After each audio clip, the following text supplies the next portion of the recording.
ဒီကောင်ကဒီဓာတ်ရည်ရဲ့သဘောတရားအဆိုင်မယ်ဖနှောင်းနေပြက်မယ်ဒါအကျမ်းမျိုးပေါ့နော်အဲ့ပေါ်တခါဒီကောင်တွေကဖနှောင်းနေလိုက်ရင်ဒီတန်းရှင်းဟောက်သွားခြေပြက်ကနေတော့တန်းရှင်းဟောက်သွားဟုတ်ပြီနော်တွေ့လားအဲ့တော့ဒီကောင်မဟောက်ဘူးဆိုရင်ခြေတိုးလိုက်မယ်ခြေပြက်တဲ့ချိန်မှာဟပြီးရအောက်ကခြေပြက်တဲ့ချိန်မှာနော်ဒါပြစီပဲအဲ့နော်အဲ့ခြေပြက်ချိန်မှာထိန်းနေတာဒီကောင်ဒါကြောင့်ဒီကောင်လေးကိုခြေလျှော့ထားရင်ခြေရှည်မယ်ဒီကောင်လေးကိုကြက်ထားရင်တိုးမယ်နော်ဒီမှာကျန်တာရှိချင်းတယ်ကျန်တာရှိချင်းဒီကောင်လေးကတော့တစ်ခါကျလှုပ်ပလိုက်ရတယ်ခြေရမ်းတင်းတယ်ဒီလိုမီးမားလို့ဆွဲလိုက်လို့ခြေကရမ်းတင်းတယ်ဆိုလှုပ်ထားလို့ရတယ်လိန်တာတွေပါချော့လို့ရတယ်မိုးရင်ဒီကောင်ကအရန်ဒီမှာဒီဆွဲရင်တင်းတယ်ဒါဆိုရင်ခြေစားကျန်တာကြီးနည်းနည်းပါဟောဖြစ်နိုင်တယ်တဲ့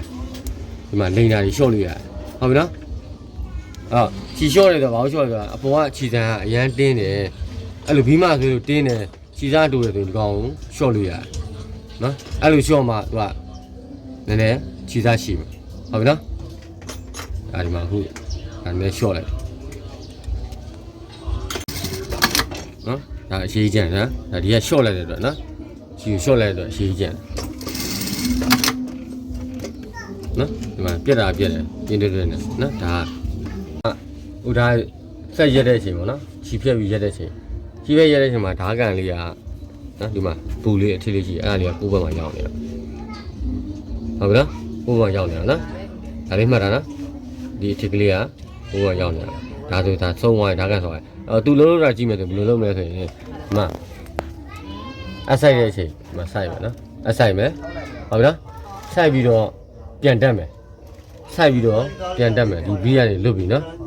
အဲ့လွတ်ပြီဆိုရင်ဒီကန်ဝင်လာမယ်ဒါမှတ်တာတော့သူလုံးလုံးမှာဒါဝင်လာမယ်နော်ဒီလိုဝင်လာမယ်ဒီကနေဆွဲပြီးဝင်မှာနော်ဟုတ်ပြီနော်ဒီဆိုလိုလိုက်ကတ်သွားတဲ့အတွက်ဒီကောင်းဝင်လာပါဝင်လာပြီဆိုရင်ဒီမှာဓာကန်ဒီအောင်ဝင်သွားရင်ဒီကဘေးကထက်လဲတော့ဒီမှာဓာကိုဆွဲမဲ့ကောင်အဲ့ကောင်ကဆွဲပြီးတော့တက်လာတော့ဒီဂုံးထီကြောင်းတက်မှာ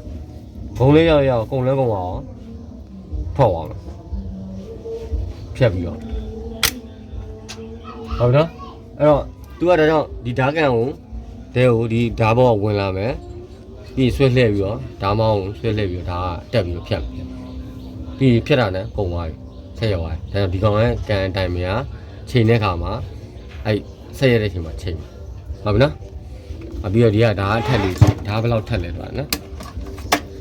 ဒါနဲ့ကြောင်းကထက်တဲ့ခါမှာဒီဘူးလေးနှစ်ခုဘူးလေးနဲ့ပေါ့နော်ချီဖြတ်မဲ့ဟာနဲ့အဲ့ဟာနဲ့သူကတိုက်ရင်ရပြီဒီမှာဘူးလေးရှိတယ်ဒီဘူးလေးကဖြတ်တာနော်ဒီမှာထိုင်တာဒီကောင်ကဒီရှာခုတ်တာပေါ့အဲ့ကောင်ကလာပြီးတော့တက်ဖြတ်တာဒီဘူးလေးနဲ့အုပ်သွားရင်ရဒီမှာချီမွေးလေးအဲ့ထဲဝင်သွားဟုတ်ပြီနော်အဲ့တော့သူ့ကိုဖြတ်တဲ့ခါမှာအဲ့ဒီပဲရောက်အဲ့ဒီရောက်ပြီးတော့ဖြတ်ပြီးရပြီဟုတ်ပြီနော်အဲ့မှာကဒီဓာတ်ကမပြတ်ဘူးဆိုရင်အထိုင်ဓာတ်ကမပြတ်ဘူးဆိုရင်ဓာတ်ပြတ်မှာမဟုတ်ဘူးနော်အထိုင်ဓာတ်ကဒါတွေးလို့ရတယ်ဖြုတ်ပြီးတော့ဒါဘရဂတ်တွေပါဖြုတ်ပြီးတော့ဓာတ်ကိုဖြုတ်အောင်ပြီးတော့ဒီမှာဖိတဲ့ဟာလေးပါစကူလေးပါဒါလေးကျတော့ဒီဓာတ်လေးနည်းနည်းဖိလို့ရတယ်မပြတ်ဒါမှအရန်ဖိတာများသွားရင်ဒီကောင်ဓာတ်ကပြန်မထွက်တော့ကြက်သွားနော်အဲ့တော့သူ့ကိုဒါဒီကနေပြန်လုပ်ပြအောင်နော်ဒီကနေပြီးတော့အခုဒီညဆိုအခုဓာတ်ကိုသွားကြည့်ရမယ်နော်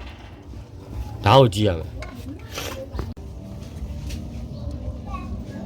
အခုဒီမှာစိုက်မယ်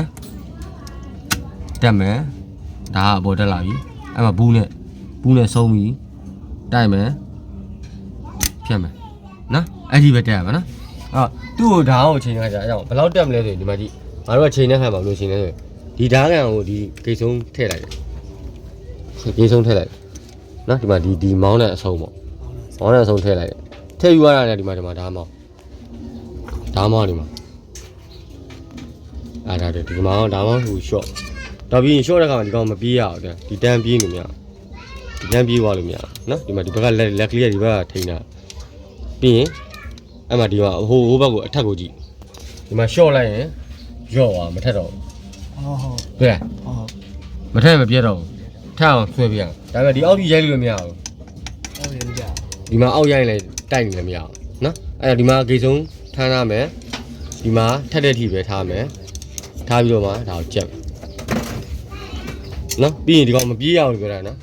အရန်ပြေးသွားလို့မရအောင်ချောင်းကလောင်းနေအောင် အဲ့ကြောင့်ဒီဘက်ကအောက်ကတန်းကိုတွန်းထားရတယ်ချိန်နဲ့ဟာပါနော်ဒီလိုထားမယ်ဒီဟာကိုလည်းဒီမှာလက်ညှိုးလေးမှာခံထားတယ်ဒီဘက်ကဟာလေးဒီလိုတွန်းထားတယ်ဒီမှာတွန်းထားတယ်နော်ဒီလက်ညှိုးတွေမှာထိန်းထားတယ်ပြီးရင်ဒီမှာထားတယ်ပြီးရင်ဒီဘက်ကတွန်းတယ်မတပြန်ကြက်ခါရတာဒီကတွန်းထားတယ်နော်ပြီးရင်ဒီမှာမောင်းတဲ့ကဒီမှာကြက်ဒါကြက်ဒါဒီကောင်ကိုချိန်တယ်နော်အဲ့တော့ကန်ချိန်မယ်ကန်ချိန်မဲ့ကကြတော့ကန်ချိန်မဲ့ကြဒီမှာ3ကြီးနော်ရှော့ချလိုက်နောက်တစ်လုံးမှာနှလုံးမှာပြီးသွားပြီဒီမှာနှလုံးနော်အဲ့တော့သူ့ကိုချိန်မဲ့ခါမှာဘယ်လိုလုပ်ရမလဲငါတို့ဒီအတက်တဲ့အချိန်စက်ရဲရင်အတက်တဲ့အချိန်နော်အကဒီမှာအတက်ဆုံးကနေပြီးတော့နည်းနည်းလေးပြန်ကြမယ်တုတ်တန်ပေါ်တက်တဲ့အချိန်နော်အဲ့လိုမှတ်ထားပါနော်အတက်ဆုံးလို့ပြောရင်တုတ်တန်ဆိုင်ပြီးမဟုတ်ဘူးနော်အတက်ဆုံးကအတိုင်းတက်ဆုံးနည်းနည်းလေးပြန်ကြမယ်တုတ်တန်ကပေါ်တက်ဆုံးအဲ့မှာအဲ့ချိန်မှာဒီမှာလာကြည့်အဲ့မှာဒီကောင်ကဒီဓာတ်ကန်ကုန်းကဒီမှာအဓိကဒီမှာပြောပြရတယ်နော်ကိုယ့်ဘက်မှာအဲ့ဒီလိုမျိုးအရင်ဖမ်းလိုက်ဗတ်သူတဲ့လိုက်တဲ့ပြီးအဲ့ကနေဒီဘက်ကို1မီလောက်ခွာဘောနဲ့မလော့နော်ဟိုမတက်အောင်အဲ့1မီလောက်ခွာပြီးရင်ဒီဘောနှောင်းနဲ့လည်းနည်းနည်းလေးပဲအဲ့လိုနော်0.5လောက်ခွာပြီးဒါကြက်ဒါဓာတ်ကန်ချိန်တာအဲ့ဒါပဲနော်ဒီမှာဒီလိုလှည့်လိုက်ရင်လည်းလွတ်မယ်နော်လှည့်လိုက်ရင်လည်းလွတ်မယ်နော်ဟိုမှာဘောလုံးရအောင်တက်မယ်နော်အဲ့မှာဒီဓာတ်ကန်ကဒီမှာအောက်ကိုထက်ချမယ်လို့ရှိမယ်နော်ရှိမယ်အပေါ်တက်ရင်တိုးမယ်ဒါပေမဲ့အောက်ကိုအရန်ချတာများရင်ဓာတ်ကြံသွားလိမ့်မယ်နော်ဓာတ်ကြံပြီးတော့မရအောင်သူဆုံးသွားရင်ဓာတ်ကဘယ်လောက်ဆိုပြန်ကျသွားနားလေလားနော်အဲ့ဒါကိုချိန်ရအောင်ပြီးရင်တစ်ခါပြန်ဆန်းကြည့်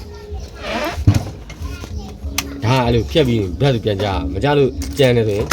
ဓာတ်တိလို့မရအောင်နော်အောက်နေချပြမယ်နော်အောက်နေချတာများသွားရင်ဘာဖြစ်သွားလဲတော့ဒါခုဒီမှာနော်တုတ်တန်တက်တဲ့ချိန်ဒီလိုဖြစ်မှာနော်ဒါကိုကထက်ချလိုက်မယ်အောက်ကိုထက်ချလိုက်များချလိုက်ပြီများချလိုက်ပြီဆိုဓာတ်ကန်ကြံမှာကိုခုတ်ပြီးသွားရင်ဒါကအကုန်မပိတ်ဘူးနော်အကုန်ပြန်ပြီးတော့မှဖြစ်ကြံသွားတာမဟုတ်ဘူးနော်အရင်ကြီးမတက်နှေးသွားနော်ဒါကြံမယ်ဆိုရင်အဲ့ကောင်ကြံလို့မရဘူးနော်ရပါအဲ့ဒါကိုအရင်ချိန်ကြည့်မယ်နော်ရှော့မယ်ဒီဟာပြီးမှလုပ်မယ်ဒီကံမဲရင်ချိန်လိုက်ဒါရပြီးမှနော်ဒီဟာထက်လို့ပဲနော်